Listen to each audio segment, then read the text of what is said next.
Let me ask you something. When was the last time you thought about why you go to work? I mean, really thought about it. Not the surface answer, because I need money, but the deeper one. What is the actual relationship between the hours you spend and the life you're building? Are you trading time for money? Or is something else supposed to be happening? Most of us don't ask that question. We were taught not to. We were taught to find a good job, be grateful for it, and work hard. The money, we were assured, would follow. But here's the uncomfortable thing that Robert Kiyosaki noticed as a 9-year-old boy watching two very different men move through the world. Working hard doesn't make you wealthy. Working smart does. And most of us were never shown the difference. The first lesson in Rich Dad, Poor Dad sounds almost absurd when you first hear it.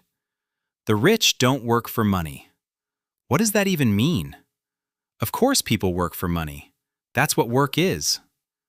But here's what Rich Dad was pointing at. And once you see it, you genuinely cannot unsee it. Most people have a pattern. They need money, so they get a job. The job pays them. They spend the money on rent, food, bills, maybe a few things that make life a little more comfortable. Then the money runs out. Then they need more.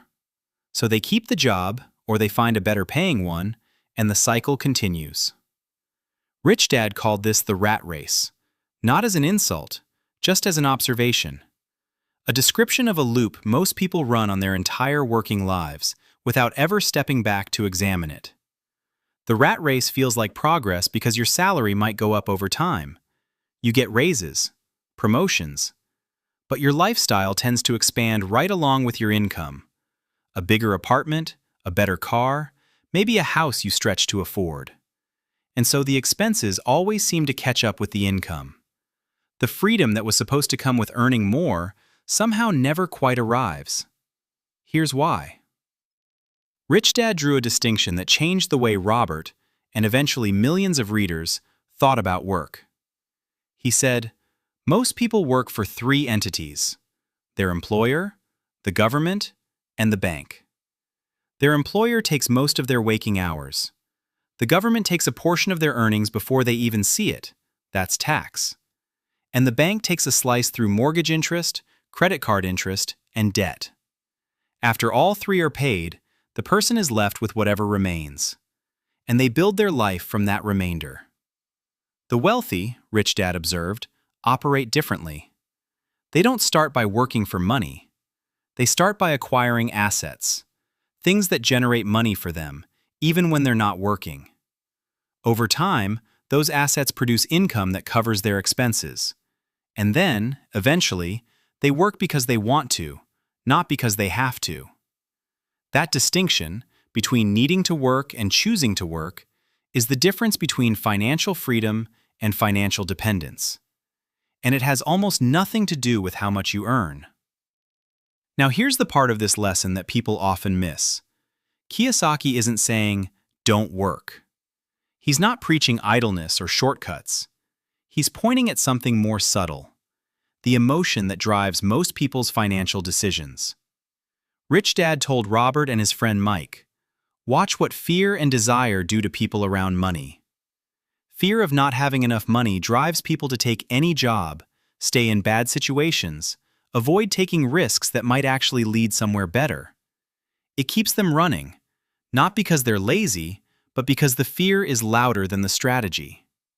And desire, the urge to buy something beautiful or impressive or comforting, works in the same trap. People get a raise and they immediately feel like they can afford more.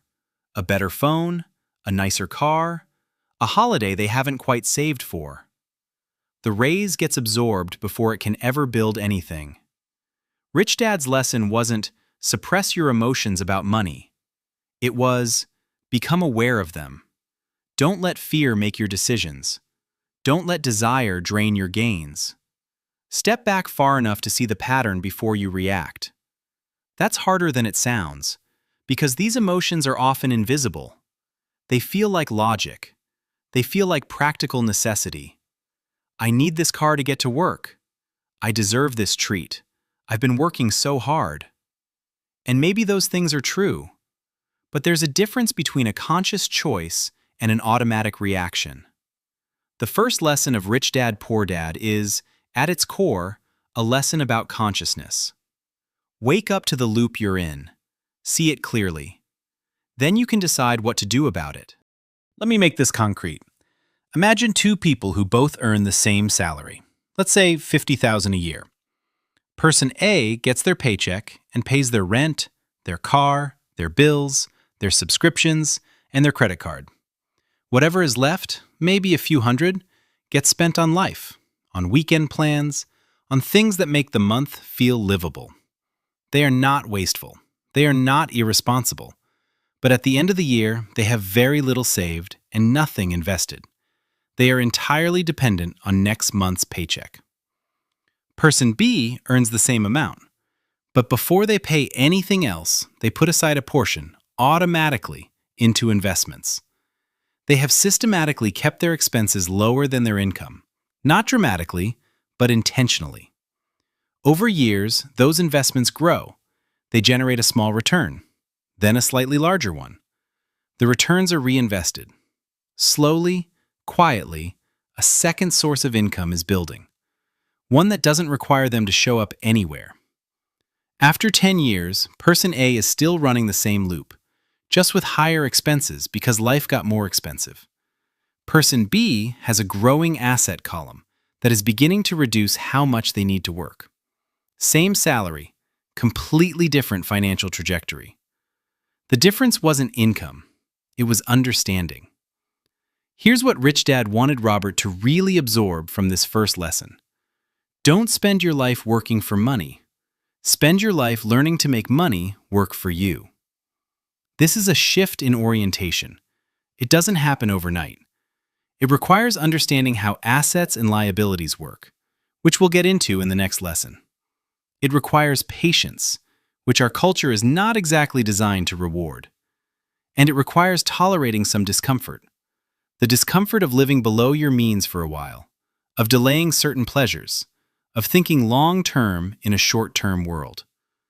But the alternative, working harder and harder on a treadmill that never actually takes you anywhere, has its own discomforts. They're just quieter, more diffuse, more politely hidden inside phrases like, "I'm just being responsible," and "I can't afford to take risks right now." Before we move to Lesson 2, here's the one thing I want you to sit with this week. Look at your relationship with your next paycheck before it arrives. Notice where it goes. Notice the emotion behind where it goes. Is it fear? Habit? Genuine intention? Is there any portion of it that is building something? Or does it all go straight through? You don't need to change anything yet. Just look. Rich Dad's first gift to a 9-year-old boy was simply making him aware. That's where this always starts. That was Lesson 1. The rich do not work for money. And now you know what that actually means. If this changed how you think about your paycheck, even a little, leave a like. It takes 1 second and it means a lot. Lesson 2 is coming next. We are going into the concept that Rich Dad called the most important financial idea of all. You do not want to miss it. Subscribe so it lands right in your feed. I will see you next week.